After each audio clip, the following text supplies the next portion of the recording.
এদিকে গিরিশ পার্কেও হুড়মুড়িয়ে ভাঙলো বাড়ি। 17 নম্বর সুবীর চ্যাটার্জি রোডে ভাঙলো বাড়ি। টানা বৃষ্টিতে ভাঙলো বাড়ি। বিপজ্জনক বাড়ি ভেঙে বিপত্তি। একটুর জন্য রক্ষা পান স্থানীয়রা। বাড়ি ভাঙার জেরে বন্ধ রাস্তা পরিষ্কার করতে পুরসভার কর্মীরা কাজ করছেন। গিরিশ পার্কে হুড়মুড়িয়ে ভাঙলো বাড়ি। 17 নম্বর সুবীর চ্যাটার্জি রোডে ভাঙলো বাড়ি। এই মুহূর্তে আমাদের প্রতিনিধি তুলিকা রয়েছে ঘটনাস্থলে। তুলিকা, এই মুহূর্তে কি আপডেট রয়েছে?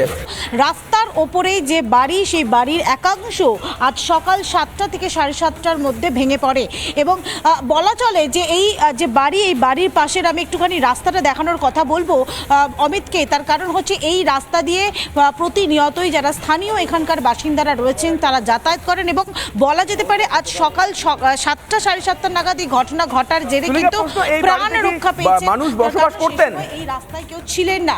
এবং শুধুমাত্র তাই নয়, এখানে তুমি দেখতে পাচ্ছ এই বাড়িতে কি মানুষ বসবাস করতেন নাকি কর্পোরেশনের বিপজ্জনক বাড়ি পোস্টার ছিল? বাড়ি ছিল।